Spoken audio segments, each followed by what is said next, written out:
a quick story.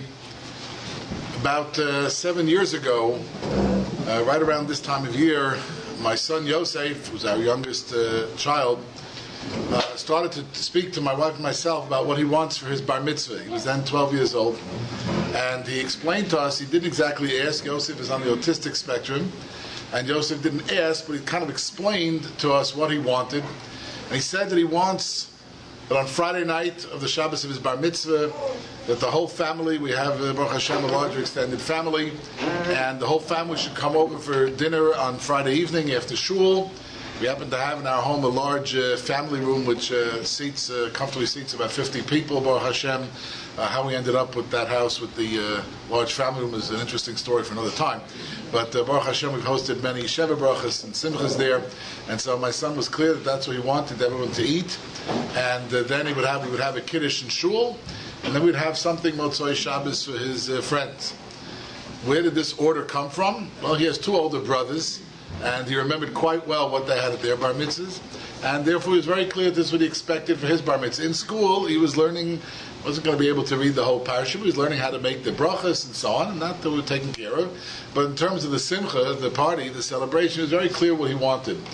And at first I said, I don't know, I'm not sure, we weren't sure exactly how we were going to do it. I said, I'm not sure if we're going to do all of that. And he said, why not? And why not indeed? Fast forward several years, this is now last year, Yosef was getting ready to graduate high school. He attended a program that we have in New Jersey called Sinai, which has a program for special ed, program of special education within some of the local yeshiva day schools and high schools. So he was graduating, and he spoke about going to Eretz Yisroel for a year or more after high school. And again, where he got the idea from, because he remembered quite well that all of his older siblings, his brothers and his sisters, all went to Eretz Yisrael after high school, and he said he wants to do the same thing. And again, I kind of said, well, we'll have to see. I don't know how it's going to work. And again, why not? Again, why not indeed? And that's many times the experience that we had with him.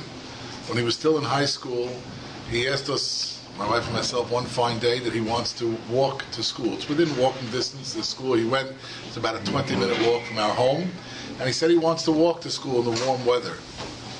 I was nervous about it. My wife was nervous about it. Again, he remembered that some of his siblings, they didn't all go to Yeshiva High School in the neighborhood, but those who went to the neighborhood also walked. And he wanted to do that. And again, we were hemming and hawing, and he said, why not? And that's really has become, and I think for many of us who have children, grandchildren, or work with people in the so-called special needs population, not a term that I love, but I'm using it for reference purposes, our approach has to be, why not? Why not? Let's do it. I like to say that we try and focus, therefore, on these individuals, whether they're young adults, older. We like to focus on their abilities and not on their disabilities. And that's what we have to figure out, because why not? Coming here to Toronto, I'd never heard, prior to receiving the phone call, the kind invitation to come here, I'd never heard of the DANI organization before. To say that I'm extremely impressed would be an understatement. I thank Mr. Lichtenstein for taking before, with Dr. Friedman, a little bit of a tour of the facility. And I mentioned to them that there are a couple of people, and I'm completely serious about this, that I would like to send from our community. I live in Teaneck, New Jersey, as was mentioned. I'd like to send up here, find a way for them to come up here to see the operation here, to see how things are done, and to try and replicate the program in our community. I think my son and many others can benefit from the kind of setup that you have here. We have some good things there too, obviously, but I'm extremely impressed with the setup and the arrangement here, and it's really a credit to everybody who worked hard on putting it all together. I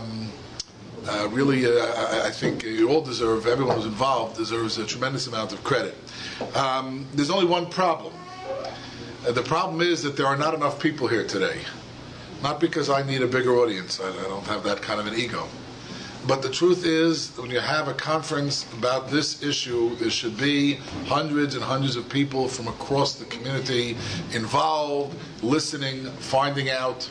When we speak about challenges, I think those of us who are involved and those of us who are sensitive to this issue have to pick up the ball a little bit and get more people involved. I know it's not easy. and I'll come back to the point at the end. But we really have to be, to a great extent, goodwill ambassadors on behalf of this cause.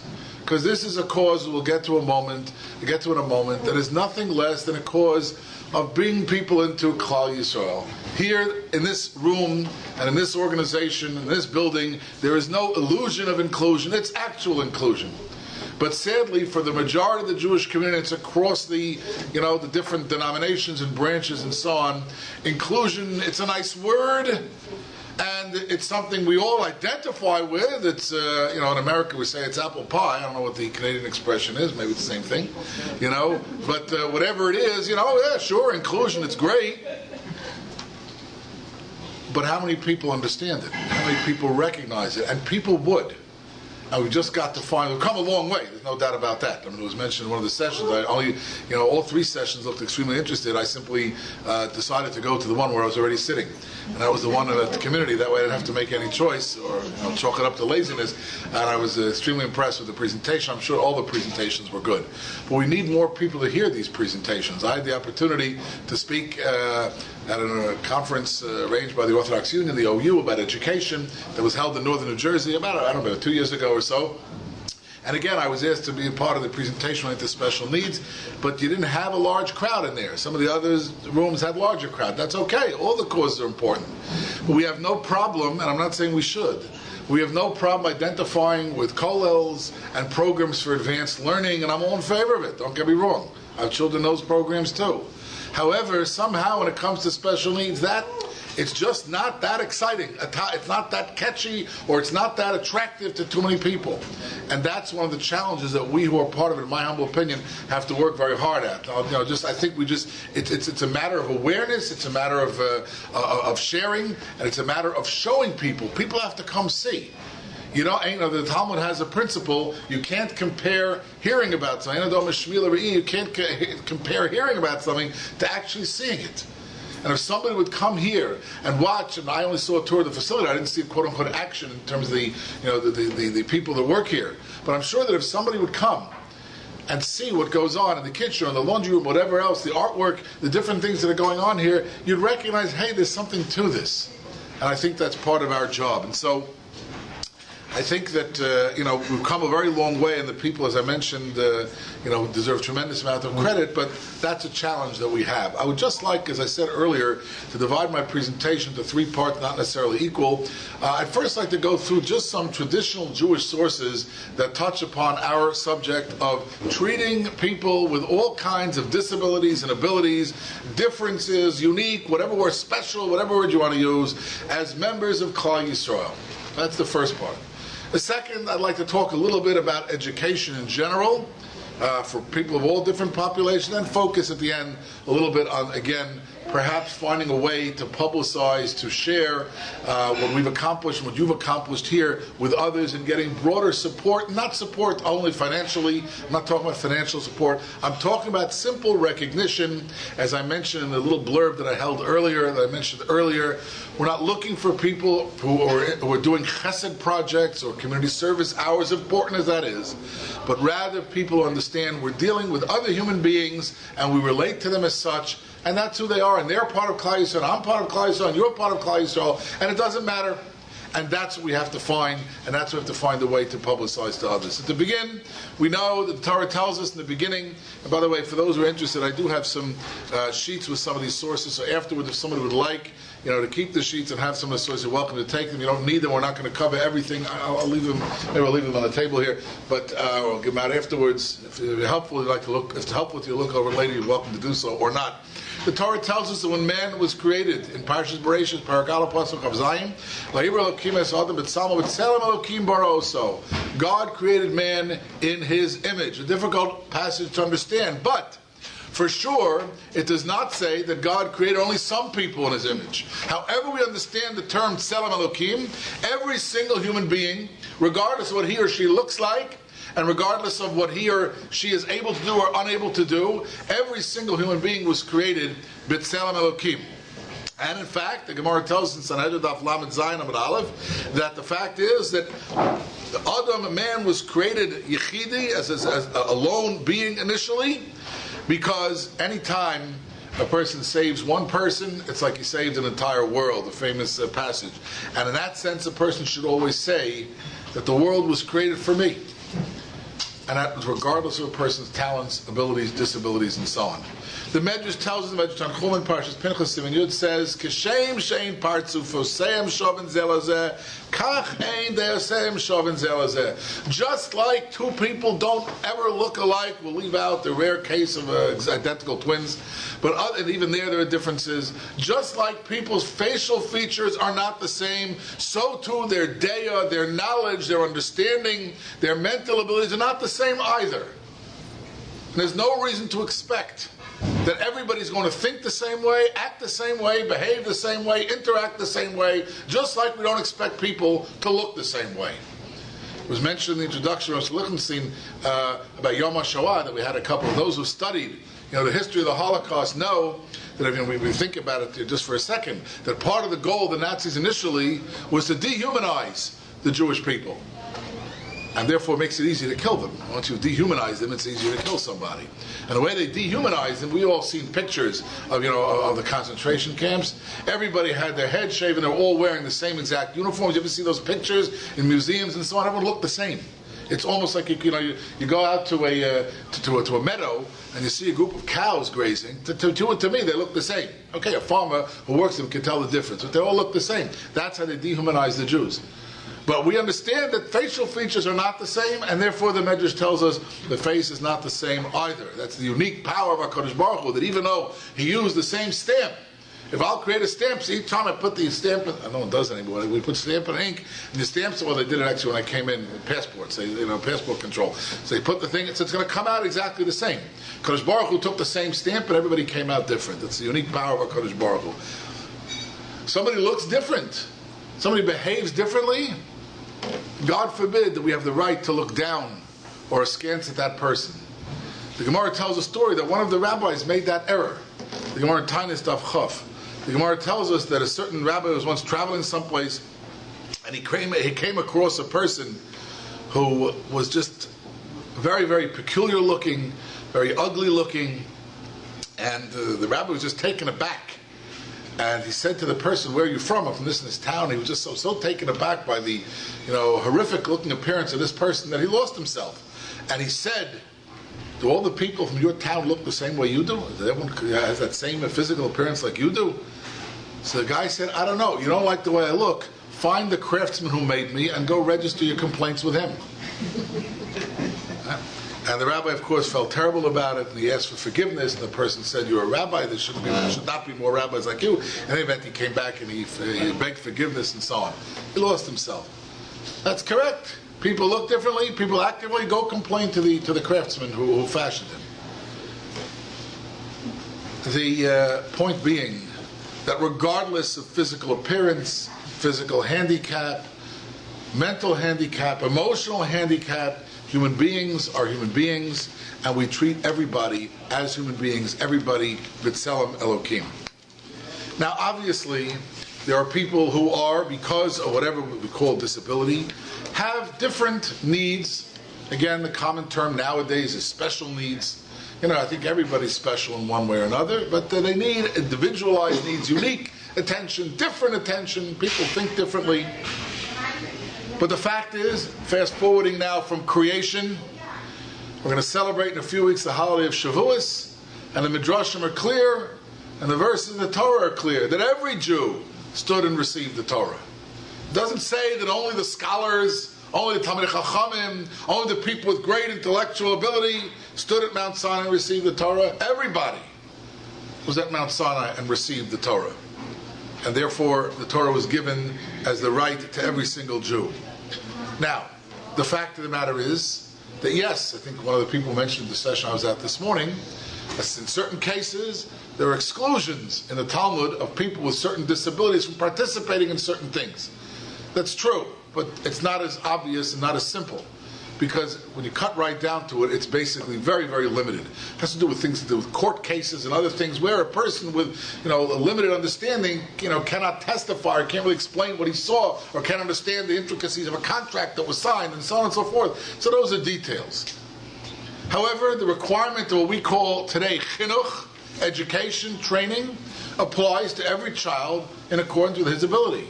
Many of us are familiar with the verse, the famous verse, it's quoted very often in Mishlei, Chanoch lenar al pi darko.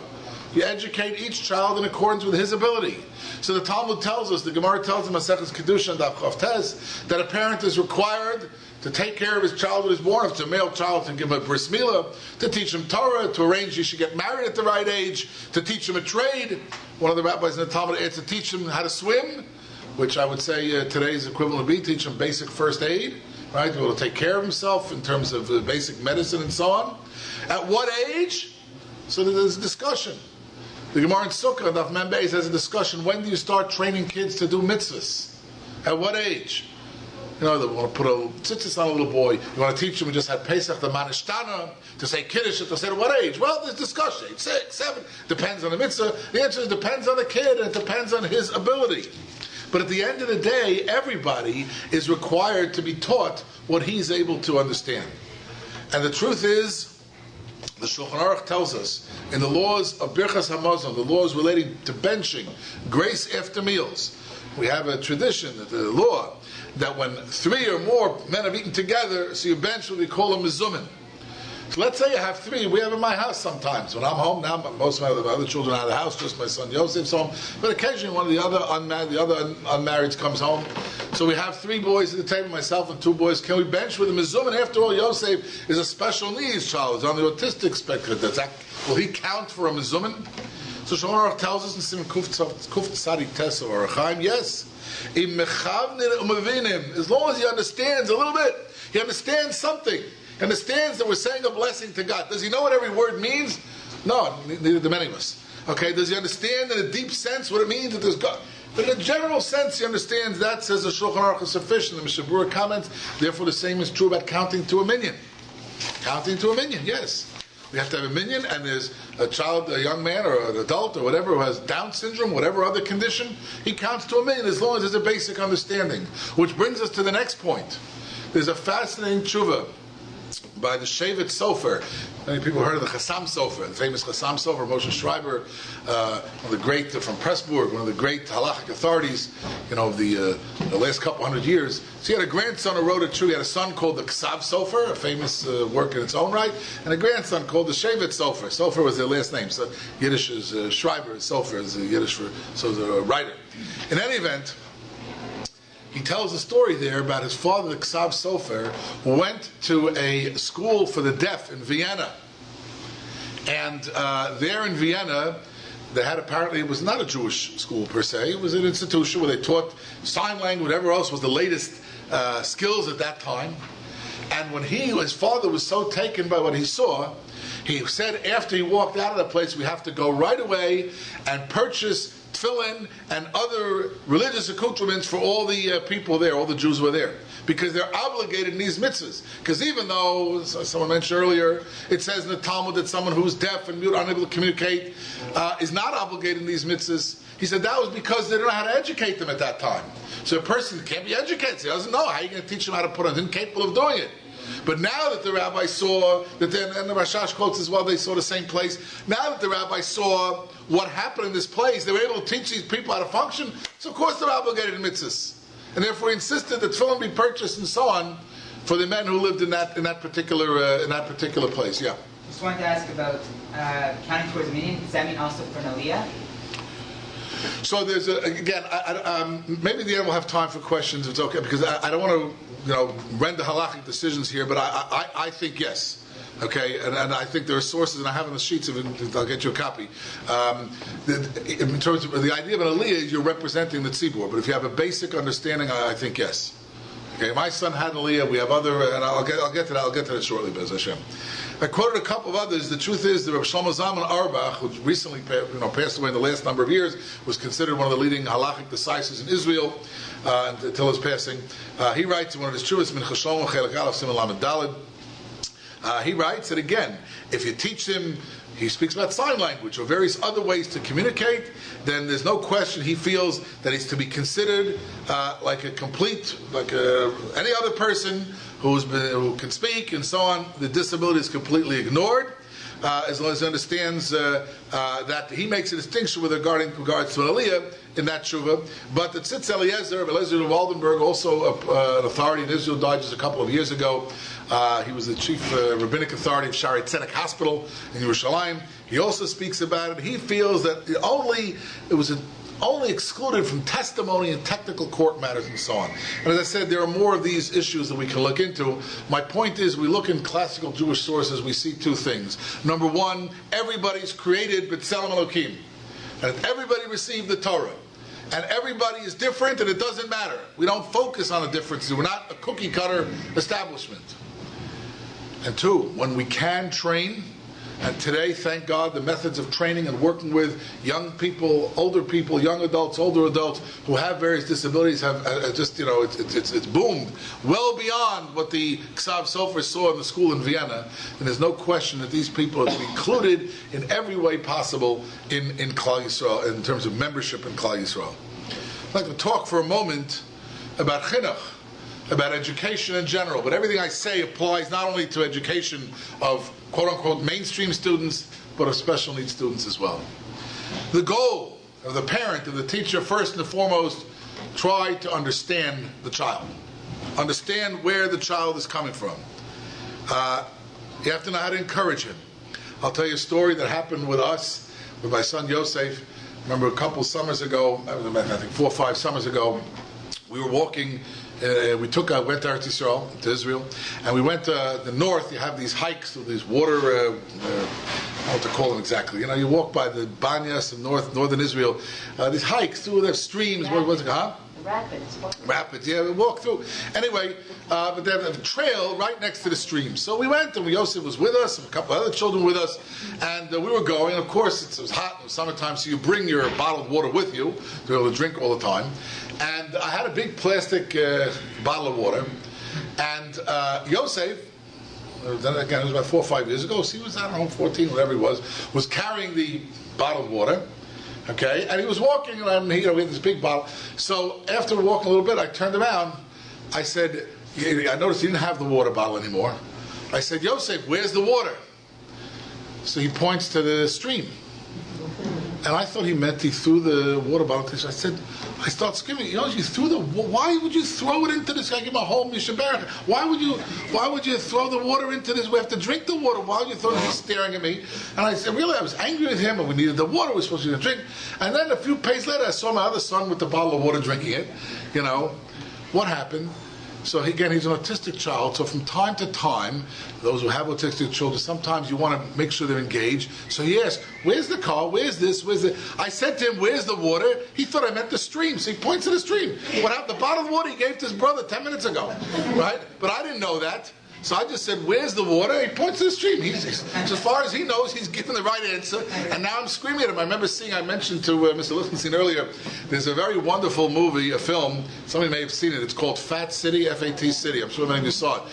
I still remember one wonderful thing that helped me as a teacher also. The idea of this film was, in effect, the person who made it gathered a group of professional people, doctors, lawyers, businessmen, engineers, whatever, professional people, men and women, and in effect, he made them into special needs. He presented the class that made them feel like special needs, because the way he talked, the way he presented it, it was just very fascinating, and it's kedai, it's worthwhile watching if you're in this field, or if you have children. It's very, very fascinating. But I remember one thing he said about processing, that sometimes children don't process things right away. So you have the following scenario. The teacher gets up and asks the class, who's the first president of the United States? And every kid's hand shoots up, Okay, Billy, and he says, George Washington. Meanwhile, Tommy takes a little more time to develop, to process the question. So he's thinking, he knows the answer. He's thinking, and he tunes everything else out. Meanwhile, the teacher says, all right, who's the President of the United States today? Now, Tommy just figured out the first question, didn't even hear the second question. So he raises his hand, and the teacher calls, yes, Tommy says, George Washington. The teacher says, get out. You're trying to make a joke in my class? You're trying to, because who's the president today? He says George Washington. Everybody laughs and he kicks the kid out. And the poor kid has no clue what he did wrong and what he said wrong. But that's lesson number one. Again, it's education in general. Understand the child. It's obvious. Understand the child. Okay? I remember again with Yosef, we would ask him when he was the appropriate age and so on, what color is this? What color is that? And he just didn't answer. He just couldn't respond. So we're trying to figure out ways to figure out to teach him his colors. And then one day, just absolutely, he knew every color. We hadn't even told, he knew every color. He knew the color. He didn't understand what the question was, what color is this? Once he understood what the question was, this is blue and this is green, that's red. He knew the answer, he didn't understand the question. So when educating children, when at whatever situation, you have to ask the right questions, you have to probe, and you have to figure out what does this child understand? What can he understand? What's he thinking? And it'll be much easier to communicate. I remember one of my second daughter. So she is not a special needs child, but she also had a very unique way of thinking. So I remember one time, her younger brother went to the cabinet and he took the wooden chest where you have all the silverware and he dumped them out on the floor. He was a wild kid, so he dumped them out all over the floor. Okay, that's what a 3-year-old does.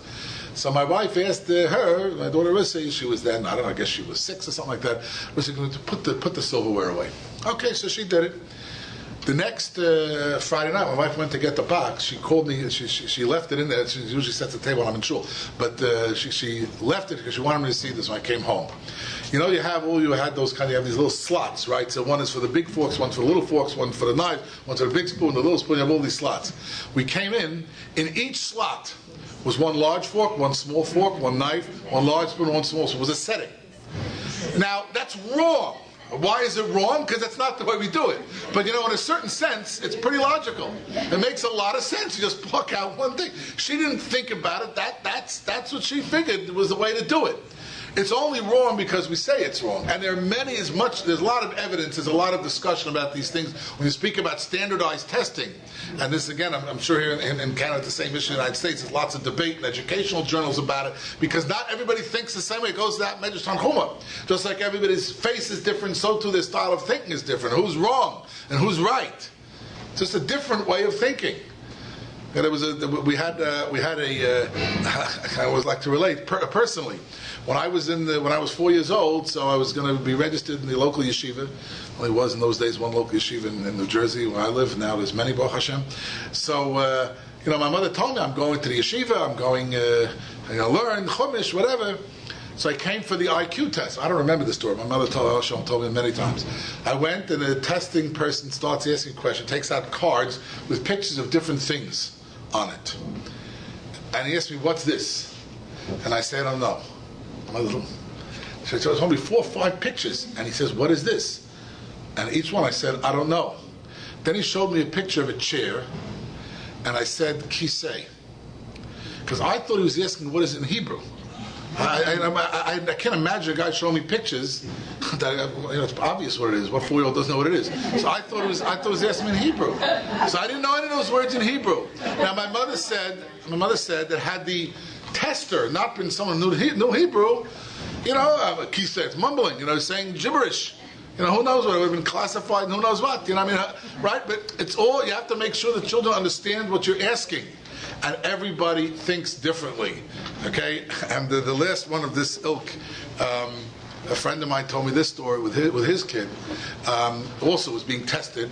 So the tester had some silly putty, So he asked him, they asked the young boy, he said, "When do you have," this is actually a young girl, no, it was a young boy, when is there more silly putty? When I hold it like this, and it's a little ball, or when I stretch it out like this?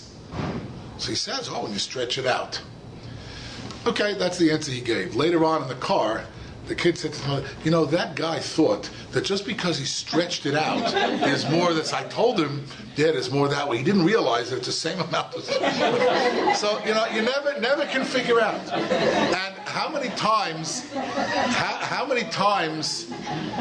do we misunderstand what our children are saying, whether, again, they're special needs kids, they're not special needs kids?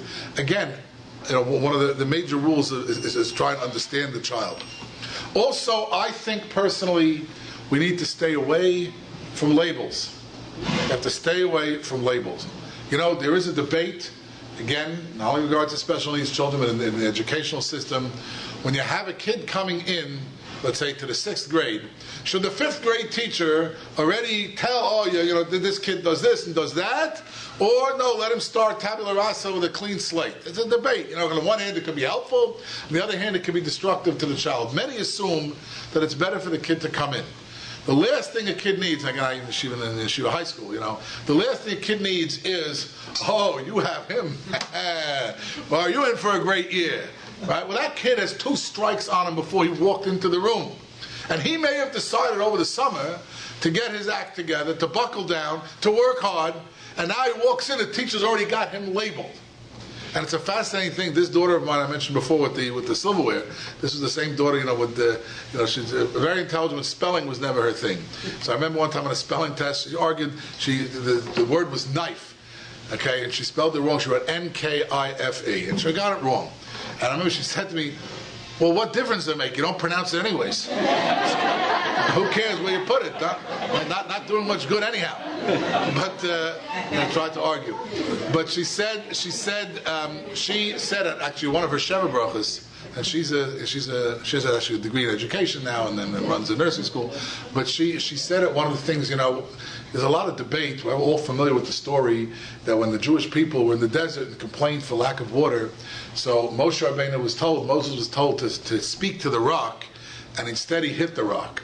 And with that, forfeited his opportunity to lead the Jews into the promised land. We know the story, but there's a tremendous amount of debate. Is exactly what was the transgression? What did he do that was so terrible? So there's one opinion, because the Torah tells us that before he struck the rock, he said the following words, Shimu na hamorim, listen here, you rebels. You think I can get water out of this rock? And by calling the Jewish people rebels, that's what one of the commentaries says is the transgression by really slighting or insulting the Jewish people. That's what caused that punishment. The daughter argued, spoken to Sheva Shir, it's not just that he insulted them, but he labeled them. And once he labeled them, he was no longer able to serve as a leader. When you've labeled somebody, then you're not going to be effective in dealing with them. So personally, I think we need to stay away from labels. Another point to stress, and that is to be realistic. Don't make a child, any child, into something that he's not, or that she's not. Recognize who the child is with whatever needs, but don't try and make him or her into something that he's not. How many times we hear kids are frustrated because this is expectation, that expectation. We have to recognize, of course you inspire, and you drive, and you encourage, and you push kids to reach the maximum, shoot for the stars and all that. But that requires more channeling their abilities than trying to pretend or make them believe they have abilities that they don't. Okay, I learned very early I'm never going to be an artist. Okay, or I'm never going to be a concert violinist. And there's no point in my working on it because I haven't got the talent. What you do instead is you find the talent that the child does have, and you channel that talent. It's one of the beautiful things that Mr. Lifton was telling me about here, that they figured out certain things, what kids can do, and they're able to get them to use their talents, and as I said before, focus on their abilities and not their disabilities. And it doesn't mean you have to change. I'll tell you a fascinating discussion that we had in our house this past Pesach. There was one, not quite. I was going to say there's one Shabbos where all the children were there, but there wasn't. But most of them were there on Shabbos Chalamoid, with their, those who were married with children and so on and so forth. And the question came up, regarding Yosef. Yosef wasn't at the table. He's not able to sit at the table the whole time. He's running around. And the question came up that if they developed some kind of medication that he could take, or a shot or something, that would quote unquote cure his autism, would you want that or not? Somehow that came up the table. Those were fans of the X-Men, they had this thing that took away the mutations, right? This shot or whatever it was. Well, that was the question. If you could take away, his autism. And one of my sons was dramatically opposed to the idea. He said, absolutely not. Because that would mean you're destroying this is who he is. And you're not going to pull a switch, because you think you're going to pull a switch, you're going to take away just that part of it. That's who he is. That's not one aspect. That's who he is. It impacts his personality. We love him for who he is, and we work with him for who he is, and there's no magic switch for any of us. That's like saying with any of us, we're going to push a button for this, and we'll take away that negative trait, and the other negative trait. We all have faults, and we all have things. This is not a fault. This is personality. It's very, very fascinating. It's something you might want to talk about this. It's, we love him and we interact with him, we work with him, and that's who he is. Now to move over to the issue specifically, it's been pointed out before that if we look in the Torah, so some of our earliest important figures had one disability or another. Right? The Yitzchak Avinu, Isaac, was blind. And Yaakov Avinu, Jacob, walked with a limp. And Sarah and Rivka and Rachel were unable to conceive initially. And Moshe Rabbeinu had a speech impediment. Right? They all had disabilities. It happened to be that my son Yosef's bar mitzvah was on the Shabbos of Parsha Shmos. And it's there that Moses meets God, so to speak, at the burning bush. And it's there that he says to God, I'm not the right guy to go to speak to Pharaoh. I'm tongue-tied. Right? We all remember, I can't speak well. I don't talk well. I stutter. I have a speech impediment. To which God answers with anger.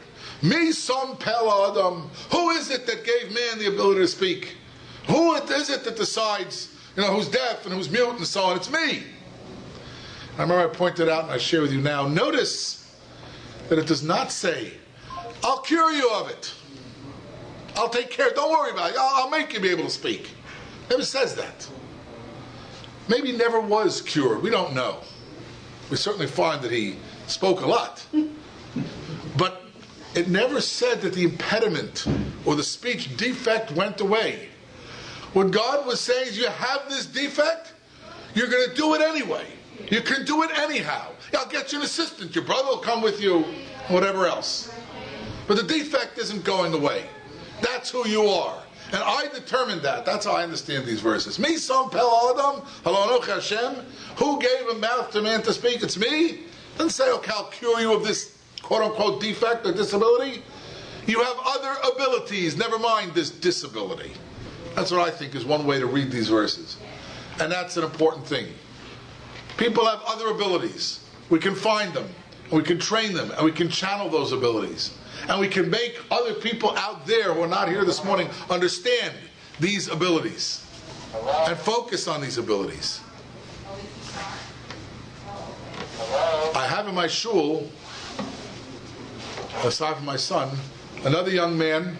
He's in his early, he's a little older than my son. He's in his early 20s. He has Down syndrome. He is the Gabbai Sheni in my shul. Not because I or anyone else pitied him or felt sorry for him and therefore we wanted to give him something to do, but because he stepped up to the plate and he does a wonderful job.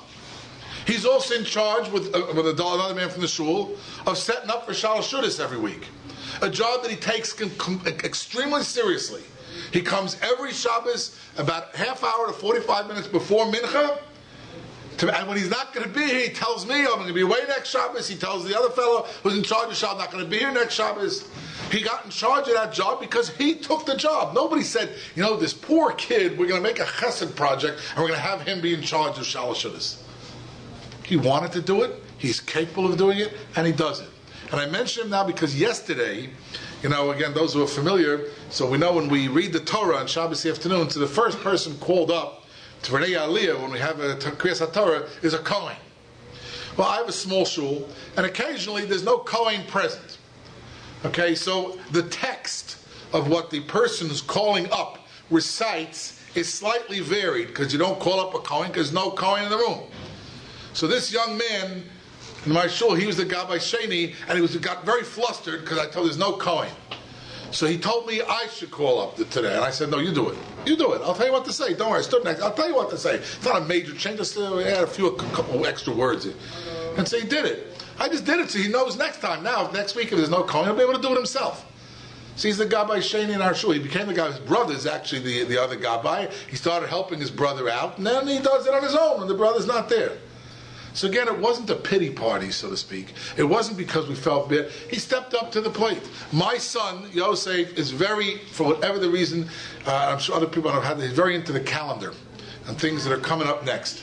And we don't know to this day, he got very excited about Kiddush Levana.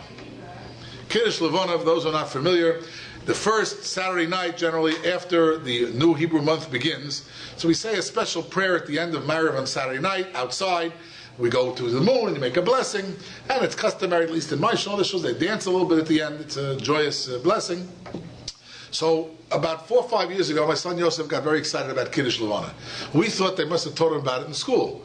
Until we went to the parent-teacher conference, and the person asked me, I see you taught about Kiddush Levana. I didn't teach him. So to this day, we don't know. But he knows exactly what Kiddush Levana is, and now I made it his job that he should give out. We have these little cards, as many shuls have. When you got to Kiddush Levana, you don't have to carry the siddur. They have a little plastic card. I'm sure some of the shuls here have. You walk out the kids, he gives out the card, but he's also the spotter. Okay, his job is to go outside and make sure it's not too cloudy, and you can see the moon and say Kiddush Levana. Again, it wasn't a matter of feeling sorry for him. This is something that he's excited about. So he stepped up to the plate. He does a service for the shul. That's his service for the shul. We have another young man in my shul who has, sort of a classic Asperger's type of diagnosis. He's soon completing his PhD in mathematics. He's gifted in mathematics, but it's difficult to have a regular conversation with him and so on.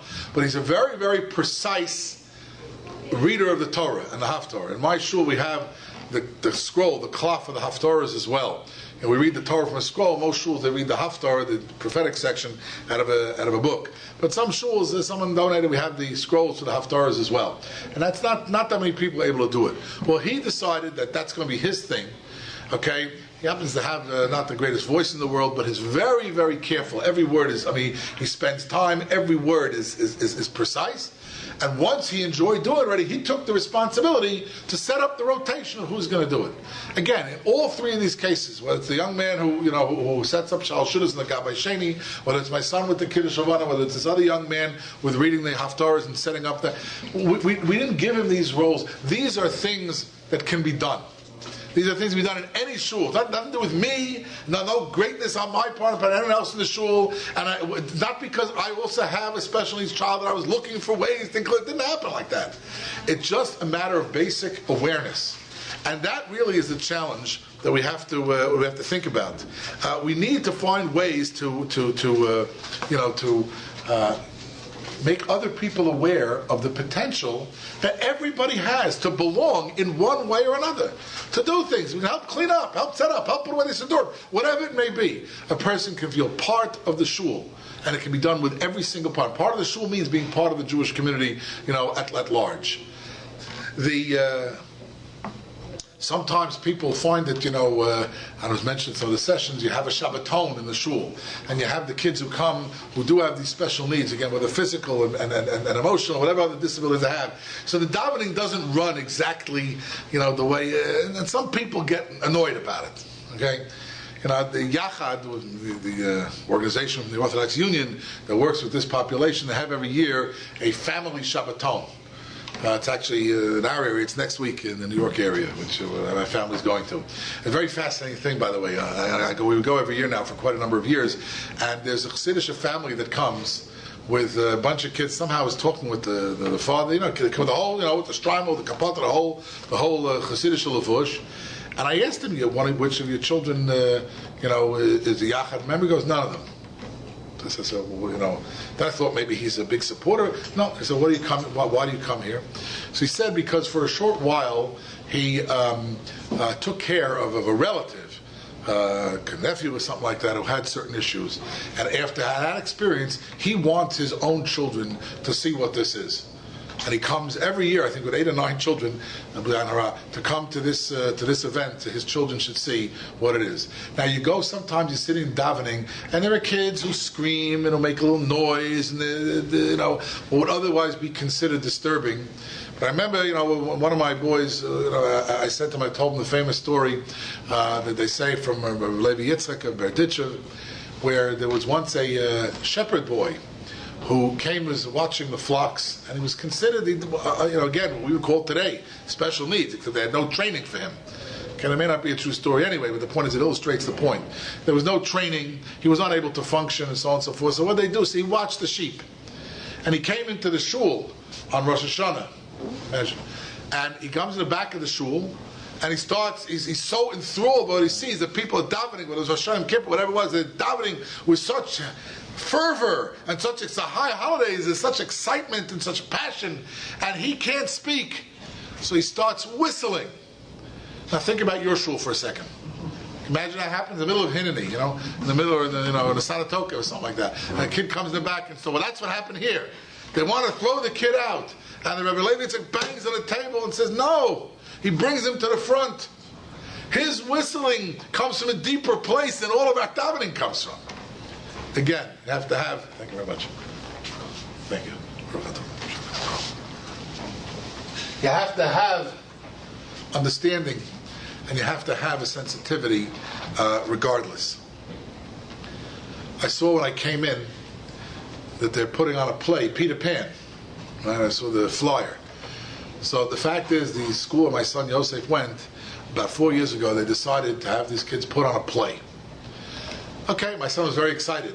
That it wasn't Peter Pan. They did Peter Pan a different year, and he was Peter Pan. That was a big thrill. But the first year, I think it was Newsies. So they put on this play, and they were working on it for half the year. And, my wife and I went. I shouldn't speak for my wife. I went. I figured, what are these kids going to be able to do already? So go. I have to say that I was completely blown away. I sat there, but my wife said I was weeping. I was crying the whole play when I saw what these. That's not a sad play. Those who don't know. Okay, I was crying the whole play because I saw what they were able to do with the kids. That they were. It was like a good camp production. The teachers work with the scenery in the back, with the posters. We've all been to plays and so on. And I had the kids doing, and it was ingenious because, again, like in any other school, the kids' needs vary. One thing we know for sure, there's no one diagnosis that meets every single kid. Every kid is different. Every adult is different, like I said earlier. So they were able to get each young man and young woman in the role that was mat'im, that was suitable for their particular abilities. And that's what my wife said at that time when it was printed in paper. You focus on their abilities, not their disabilities. The following year they did Peter Pan. And this time I called the local Jewish paper first. And I told them, you have to send a reporter down to see this. I didn't cry as much as I was used to it. I knew what to expect. But then they sent a reporter down. It was a whole big splash in the newspapers. At the end of the day, these people are people. They want their moment in the sun, and they want their chance to shine, and they want to hear the applause just like everybody else does. My father, should live and be well, said that on Friday night at the bar mitzvah of my son in that family room that he demanded that we have the Friday night dinner in. My father gave the Dar Torah, came from Yisroel Baruch Hashem, and he gave the Dar Torah and he said, at the end of the day, what Yosef wants is to love and to be loved just like everybody else. And that's what sums it up. And so in the school, what kid who's in high school doesn't want an audience of 700 people in the room applauding when he comes out and takes his bow or her bow? Everybody wants it. Everyone wants that pat in the back. So don't these people deserve that the same as everybody else? So they're not going to be stars on a basketball court. And they may not be able to say Mishnayos Baal Peh, finish Masechtas. And I'm all in favor of that for those who can do it. So we have to find other things they can do and applaud it. And not just the people sitting in this room, but get other people to applaud it. And get the newspapers to report about it. You don't think my son was happy to see his picture in the paper? Oh, we like seeing our picture. Well, it depends what it's for, I guess. But most of us probably like to see our picture in the paper, right?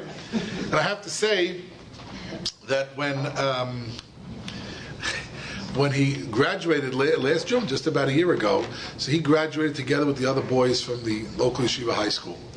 And the program that he's in is called Sinai. So they had that morning, it was a Tuesday, I think, they had Tuesday morning a graduation for the 3 or 4 kids from Sinai, just those kids, and each kid spoke, and it was very nice.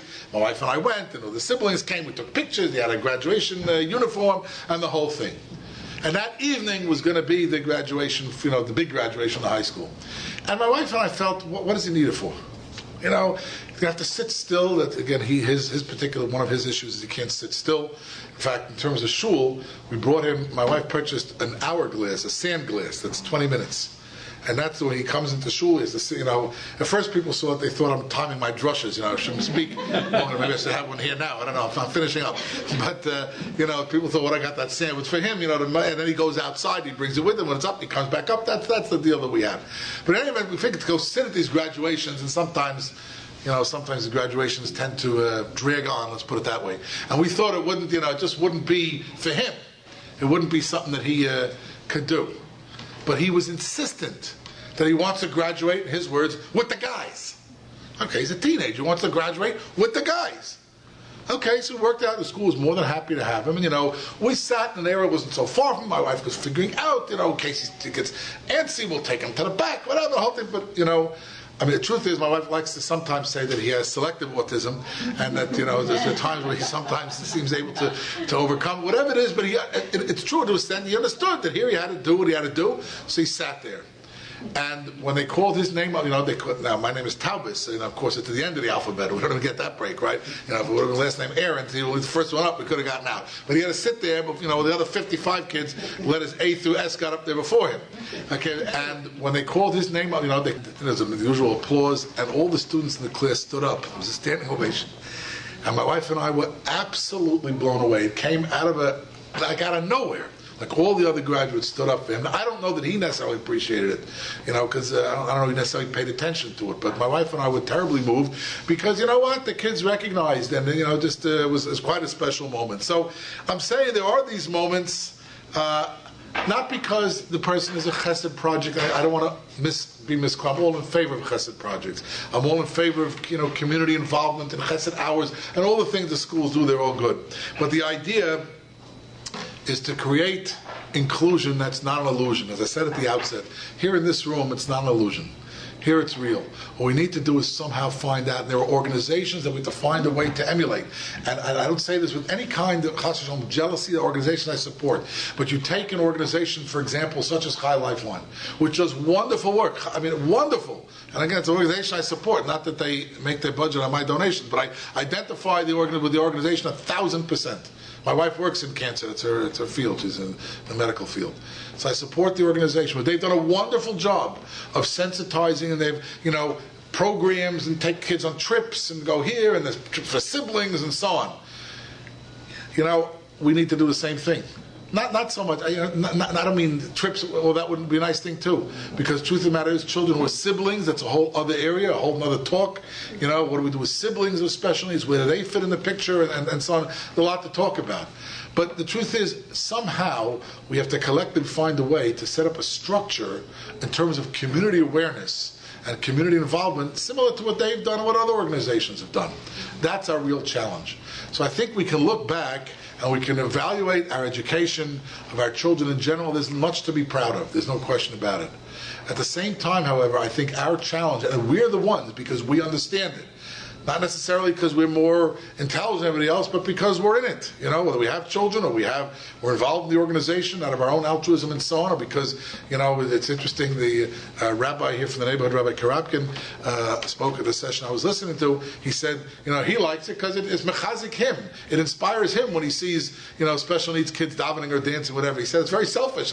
I do it because, it makes me feel good. Whatever the motivation. But we understand it, and we have to find a way to get the message out to everybody. These things that I said, that there are no chidushim, there's no insight that's brand new, nothing that people don't realize. It's just a matter of talking about it. And I would say that, the Talmud has an expression for a person who is mishugal osa davar. He's crazy about one thing. It comes up in this discussion. He's not ordinarily, in most areas, he's normal, but about one thing he's crazy.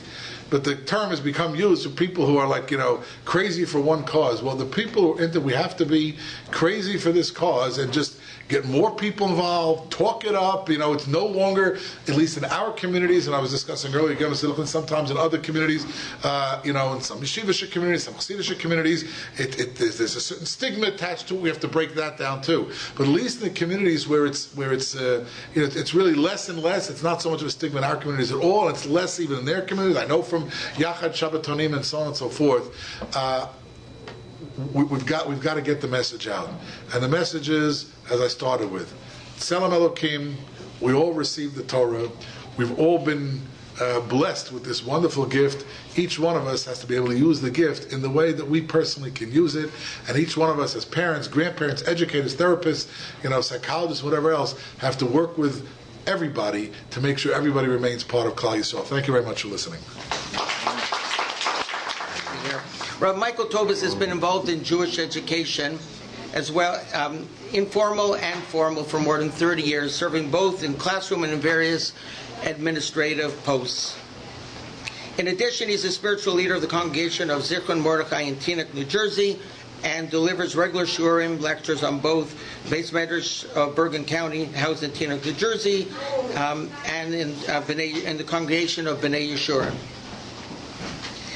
He also earned a master's degree in Jewish education from Yeshiva University, Forkoff Graduate School, and spent a number of years learning in Yeshivas Marcus and Adina Katz Kollel. Recognizing the need to spread Torah to the people outside the sphere of influence of the yeshiva classroom and the Beis Medrash, Rabbi Taubes has worked on a number of years with NCSY, which is the National Council of Synagogue Youth, helped found the Jewish Learning Experience in Bergen County, a flourishing young outreach institution. Rabbi Taubes is the author of Practical Torah, a collection of articles on topics in halacha based on weekly parshas, and as well he has done work with Art Scroll, Masorah Publications, co-edited the High Holidays Machzorim, and Siddur featuring insights of Rav Soloveitchik. Thank you very much, Rabbi Taubes. I know the hour is late and we're just a little bit behind schedule. If I can indulge you for just a few moments. My name is Lazer Friedman. I am the chairman of the DANI organization.